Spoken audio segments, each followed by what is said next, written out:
अस्सलाम वालेकुम नाजरीन, पाकिस्तान प्रॉपर्टी लीडर्स के ऑफिशियल यूट्यूब चैनल से आपका होस्ट अदनान शबीर और आज मेरे साथ मौजूद है राना अदनान मुदस्सर। अस्सलाम वालेकुम। वालेकुम अस्सलाम। अदनान भाई कैसे हैं आप? अल्हम्दुलिल्लाह। आज हम अदनान भाई से कुछ डिफरेंट टॉपिक्स पे बात करेंगे और कुछ हमारे कस्टमर्स के कंसर्न भी हैं, उस हवाले से भी बात की जाएगी। अदनान भाई, जब भी बहरिया टाउन कराची के कस्टमर्स जो हैं बहरिया टाउन में प्रॉपर्टी परचेज़ करते हैं, सम टाइम ये कॉमन ऑब्जर्वेशन है कि हमने देखा है कि काफ़ी एक्साइटमेंट होती है उन्हें कि हम बहरिया में प्रॉपर्टी परचेज़ कर रहे हैं, लेकिन जब प्रॉपर्टी परचेज़ कर लेते हैं विद इन 3 और 4 मंथ या 6 मंथ जो है वो थोड़ा सा परेशानी का शिकार हो जाते हैं। यानी सिंपल ये कहें कि बहरिया टाउन कराची के कस्टमर अक्सर परेशान रहते हैं, तो इसकी क्या वजूहात हैं? अच्छा, देखें अदनान भी काफ़ी मुश्किल सवाल कर रहे हैं आप। असल में देखिए बहुत सारे कस्टमर्स को काफ़ी नेगेटिव मैसेज ना चला जाए, कोई इस तरह की बात ना जाए। मैं देखिए बड़ा मोहतात सा इसमें जवाब दूंगा कि परेशान कस्टमर्स का होने की देखिए कोई एक वजह नहीं बनेगी, बहुत सारी मल्टीपल रीजंस हैं। फर्स्ट ऑफ ऑल तो अगर आप अच्छा कंसल्टेंट ही किसी से मशवरा ही नहीं लेते और अच्छे कंसल्टेंट के साथ आप कम्युनिकेशन में नहीं आते और आप डील्स कर लेंगे, इन्वेस्टमेंट कर लेंगे, तो 4-6 महीने बाद या चंद सालों बाद आप परेशान ही होंगे। उसके अलावा अगर आप फिर सुनी सुनाई बातों पे अमल करते हैं और मार्केट ट्रेंड्स को फॉलो नहीं करते, फिर होल्डिंग कैपेसिटी अगर नहीं रखते, तब भी लोग परेशान रहते हैं। अच्छा, फॉर एग्जांपल आज का जो दौर चल रहा है, जो अभी साल 2023 मैं कहता हूँ कि इतना वर्स्ट किस्म का रियल एस्टेट की तारीख में रहा है, मैं ये कहता हूँ कि इसको कैलेंडर में होना ही नहीं चाहिए। सही, ठीक है। तो आजकल फॉर एग्जांपल अगर मैंने एक घर लिया हुआ यहाँ पे, वो बहरिया टाउन के किसी भी कोने में, और मैंने को 3-4 कमरों का एक छत ली, मुझे कोई गर्ज नहीं है, इसकी कीमतें कम हो रही हैं, ज़्यादा हो रही हैं, मैं उस पर रिहाइश रखे हुए हूँ, मैं फैमिली के साथ खुश हूँ, कोई अगर प्लॉट है, कोई चीज़ है, अगर मैं वक्ती तौर पे सिर्फ 1 साल के लिए ये चीज़ें यहाँ पे हर दूसरा बंदा आपको डराने धमकाने के लिए बैठा हुआ है। सही है। आज का सोशल मीडिया पे रैंकिंग उन लोगों की आ रही है जो नेगेटिविटी को ज़्यादा प्रमोट करते हैं कि बहरिया टाउन डूब गया, बहरिया टाउन लुट गया, बहरिया टाउन में डकैती हो गई, फलां हो गया, फैसा हो गया, और लोजिया बली ब्लॉक भी डूब गया, फलां सेक्टर भी डूब गया, तो अब जनाब कीमतें कम होने लगी हैं, और ये वो अजीब अजीब किस्म के वो फीडबैक आते हैं। लेकिन पॉजिटिव रहने का क्या फ़ायदा है कि देखें, अगर कम ग्राफ ऊपर नीचे हो रहा है, अगर आप एक सेंसिबल बंदे हैं और सेंसिबल तरीके से आप चल रहे हैं, तो ये वक्ती तौर पे कम ज़्यादा होने वाला जो ग्राफ है, इसने तो वेव बननी होती है इस ग्राफ की। ठीक है। तो आप क्यों अपने आप को डिप्रेशन में लेके जाते हैं, क्यों परेशान रहते हैं, क्यों लोगों की इस तरह से सुनते हैं? आपने एक इन्वेस्टमेंट कर ली, ओके, अब आप उसको थोड़ा लॉन्गर रन के लिए छोड़ें, होल्डिंग कैपेसिटी शो करें। फिर मैं कहता हूँ कि आपको नाज़रीन इतनी ही प्रॉपर्टी बाय करना चाहिए जितनी आपकी पेइंग कैपेसिटी है। फॉर एग्जांपल फाइल्स आ रही हैं बहरिया टाउन पेशावर की, लोग 50-50, 100-100 फाइलें ले रहे हैं, और आगे जब प्लॉट दे दिए जाएंगे, इंस्टॉलमेंट की पेइंग कैपेसिटी नहीं होगी, फिर लोग परेशान। आज से पहले बहरिया ग्रीन्स में, बहरिया पैराडाइज में या बहरिया स्पोर्ट सिटी में भी सेम हुआ है। अब फिर लोग यहाँ पे यही काम करेंगे।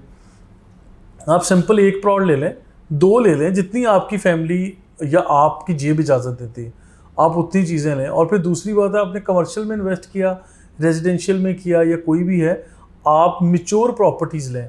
आप जिन प्रॉपर्टीज़ का वजूद ही नहीं है, ये फाइल, ये पर्ची, ये नॉन रजिस्टर्ड डीलर्स के पास चले जाना, ऐसे लोगों से अवॉइड करना चाहिए। तो यानी प्रॉपर होमवर्क करके आप लोग इन्वेस्ट करें। देखो वही लोग परेशान रहते हैं जो प्रॉपर होमवर्क नहीं करते, जो पेइंग कैपेसिटी होल्डिंग कैपेसिटी नहीं रखते, जिन लोगों की रिसर्च मुकम्मल नहीं होती है, और जिन लोगों का कंसल्टेंट प्रॉपर नहीं होगा, यानी प्रोफेशनल नहीं होगा, और फिर इसके साथ साथ जो लोग ट्रेंड्स को फॉलो नहीं कर रहे होंगे। तो ट्रेंड्स को फॉलो करना लाज़िम मलज़ूम हिस्सा है। बिल्कुल ठीक है। अच्छा अदनान भाई, जब भी हम बहरिया टाउन में प्रॉपर्टी की बात करते हैं तो 2 ही तरह की प्रॉपर्टीज़ हैं, कमर्शियल और रेजिडेंशियल प्रॉपर्टी। तो सम टाइम हम ये भी देख रहे होते हैं कि हमें कमर्शियल में ज़्यादा फ़ायदा होगा या रेजिडेंशियल में फ़ायदा होगा, जबकि इससे पहले उन्होंने कोई प्रॉपर्टी बाई नहीं की होती, ना कमर्शियल या रेजिडेंशियल। ठीक है। तो इस टाइम पर एक आम बंदा जो फर्स्ट टाइम बहरिया टाउन कराची के अंदर इन्वेस्ट कर रहा है, चाहे वो कमर्शियल लेना चाह रहा है या रेजिडेंशियल लेना चाह रहा है, उसके लिए क्या की फैक्टर्स हैं, कौन सी चीज़ें उसको पहले जो है वो जांच पड़ताल करनी पड़ेगी कि वो रिहायशी प्रॉपर्टी ले या कमर्शियल और बहरिया टाउन में इन्वेस्ट कर सकें? अच्छा अदनान भाई, ये काफ़ी इंपॉर्टेंट सवाल है। इसको मैं इस तरह से देखता हूँ कि देखें, आज से चंद साल पहले तक एक रिवायत होती थी कि लोगों से जब पूछा जाता था कि आपने इन्वेस्टमेंट की है तो क्या लिया है, लोगों को जवाब देते प्रॉपर्टी में इन्वेस्टमेंट की है। प्रॉपर्टी में इन्वेस्टमेंट का मतलब एक ही समझा जाता था, मतलब यूनिवर्सल ट्रुथ के तौर पे ये बात जानी जाती थी, प्लॉट ले लिया ऐसे ही कि प्लॉट लिया है, प्रॉपर्टी में इन्वेस्ट कर लिया। लोग दुकान, मकान, अपार्टमेंट, शोरूम्स, इस तरह की चीजों में नहीं जाते थे ऐसे ही कि यार नहीं ये टाइम वेस्ट है, ये कौन किराए पे देगा, कौन कैसे करेगा। अब जमाना बदल गया नाज़रीन, अब आपकी इन्वेस्टमेंट के तरीके बदल गए, आपको जो रिटर्न आता है उसके तरीके बदल गए।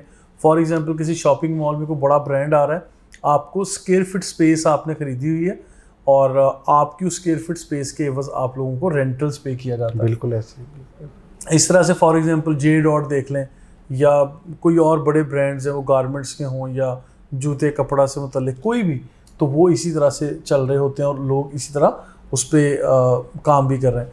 फिर दूसरी बात ये है कि अब रेजिडेंशियल हो या कमर्शियल, इसमें भी चंद अरसा पहले तक मैं एक मिसाल देता था, कच्चा फल लें, पकने का इंतजार करें, प्रॉफिट निकालें और बेच दें और उसको एंजॉय करें। अब आपको कच्चे फल की तरफ जाने की जरूरत ही नहीं। अब देयर आर सो मेनी पक्के फल इन द मार्केट, बिल्कुल ऐसे ही, तो यू कैन एंजॉय डायरेक्टली कि भाई आप लें, बड़ी चांस डील्स आई हैं, बड़ी कम कीमतों पे मिल रही हैं।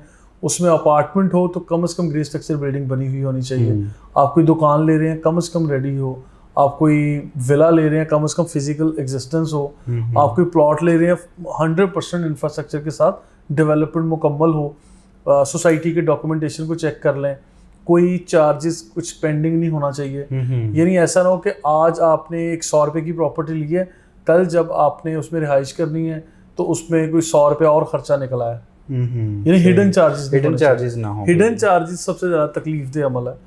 तो ये मैं कस्टमर्स के फीडबैक के तौर पे बात कर रहा हूँ कि आप लोगों को यानी कहीं भी इन्वेस्ट करें, प्रॉपर लोकेशन का इंतखाब कर लें, फिजिकल फॉर्म में वो प्रॉपर्टी होनी चाहिए। और कमर्शियल का demand and supply formula commercial पे अप्लाई होता है। कमर्शियल प्रॉपर्टी सिर्फ वहाँ खरीदें जहाँ कमर्शियल प्रॉपर्टी की नीड है। ऐसे नहीं है कि 5000 रेजिडेंशियल एरिया की एक कम्युनिटी है, उसके अंदर आप कोई 500 या 10,000 या 2000 कमर्शियल प्लॉट लेके बैठे हुए हैं। आपने जहाँ चंद एक कमर्शियल प्लॉट होंगे वहाँ पे जाके कमर्शियल प्लॉट खरीदें ताकि आपकी फिजिबिलिटी, आपकी नीड रहे। और रेजिडेंशियल में जहाँ अच्छी एक लाइफस्टाइल है, एम्बियंस अच्छा है और टाउन हाउसेस टाइप जो घर बने हुए हैं, बहुत सारी ऑप्शंस है, आप उसमें इन्वेस्ट कर सकते हैं। रेंट अच्छा होना चाहिए और फैसिलिटी सारी होनी चाहिए।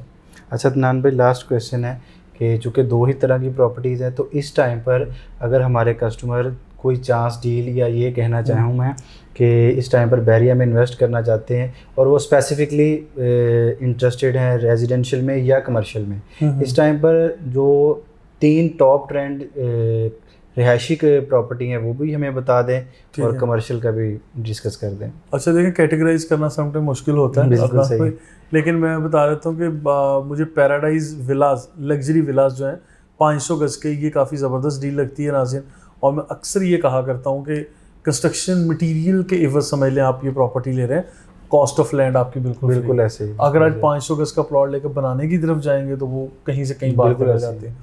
और इसके पैरेलल दूसरी बात कि आप लोगों को प्रीसिंक्ट 10 और 11A में आज जितनी आलीशान कीमतों में विलास मिल रहे हैं, आपको ऑक्यूपाई करना बहुत सारी चांस डील्स हैं। ठीक है, एक हो गया 500 गज के ये विलास और एक प्रीसिंक्ट 10 और 11 के। इसके अलावा जो प्राइवेट बिल्डर्स की बनी हुई प्रॉपर्टीज हैं वो एनीवेयर इन बहरिया टाउन, वो जहाँ अब फॉर एग्जांपल प्रीसिंक्ट 6 में, 8 में, 16 में, प्रीसिंक्ट 17 में, 7 में, हिल्स में या प्रीसिंक्ट 1 में ज़बरदस्त आपको इंस्टॉलमेंट पे भी बड़े बड़े घर मिल जाते हैं। बिल्कुल ऐसे ही है, चांस डील्स आ रही हैं। दूसरी एक इसमें चौथी बात ही बता रहा हूँ, 3 कहे थे आपने, मैं चौथी पैरागॉन टावर्स को मिस ना करें। पैरागॉन टावर्स यकीन मानिए बड़ी आलीशान किस्म की ये प्रॉपर्टी है बनी हुई, बड़ा मेहनत किया है उन लोगों ने और गेटेड कम्युनिटी, हर तरह की फैसिलिटीज़ A++ क्वालिटी के साथ आप लोगों को उन्होंने प्रोवाइड किया। और अभी तो उन्होंने रिसेंटली 1 बेड भी जो है वो भी 1 बेड की डील भी आई है ऑब्वियसली इंस्टॉलमेंट प्लान पे, जिसका जनवरी या फेब में 2024 में आप लोग पोजेशन ले लें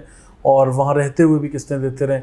और इससे पहले 2 बेड में भी ये ऑप्शन है कि 50% डाउन पेमेंट दे दें और रेस्ट ऑफ अमाउंट आप उसमें और फौरन कब्जा भी आप ले सकते हैं, कब्जा लेकर रिहाइश कर लें और वहाँ रहते हुए किस्तें देते हैं। तो इतनी आलीशान ऑफर आज तक किसी और ने डील है ये जी। ये रेजिडेंशियल के हो गया। कमर्शियल का थोड़ा सा डिस्कस। कमर्शियल में तो देखिए एक ही चीज़ मेरे माइंड में आती है, दैट इज़ ग्राउंड फ्लोर के शोरूम्स। वो मैं कहता हूँ कि एनीवेयर इन बहरिया टाउन, वो मिडवे में हो, वो लिबर्टी कमर्शियल में हो, वो ग्राउंड फ्लोर यहाँ पे मेन जनाब एवेन्यू पे हो, आप कहीं भी मिले वो ले लें। इसके पैरेलल मैं कहूँगा कोई ऑफिस स्पेस आपको मिडवे जैसी जगह पे लाजमी लेनी चाहिए। वो कमर्शियल हब चुके हैं। एग्जैक्टली। और फिर जिनाया एवेन्यू, जो लोग जिनाया एवेन्यू की अहमियत को समझते हैं, आने वाले 10 साल या 20 सालों में जो लोग फ्यूचरिस्टिक अप्रोच रखते हैं, तो उन लोगों को कमर्शियल ऑफिस स्पेस लेनी चाहिए। ठीक है, तो इसकी अहमियत का अंदाज़ा अब नहीं, आइंदा 10 सालों में पता चलेगा कि हमने क्या मिस किया हुआ। ठीक है। और तीसरी कमर्शियल की बात करें तो commercial plot itself is a wonderful opportunity, कि कमर्शियल प्लॉट्स को ही डायरेक्ट लेना चाहिए, तो बड़ी आलीशान ऑप्शन है। बहुत शुक्रिया अदनान भाई। जी नाजरीन, इसके अलावा आपके किसी भी किस्म के कोई कंसर्न्स हैं, आपके सवाल हैं, आप कमेंट्स में हमसे पूछ सकते हैं। मज़ीद मालूमात के लिए हमारा यूट्यूब चैनल देखिए। अपना बहुत सारा ख्याल रखिए। Thank you so much. Thank you जी, अल्लाह हाफ़िज़।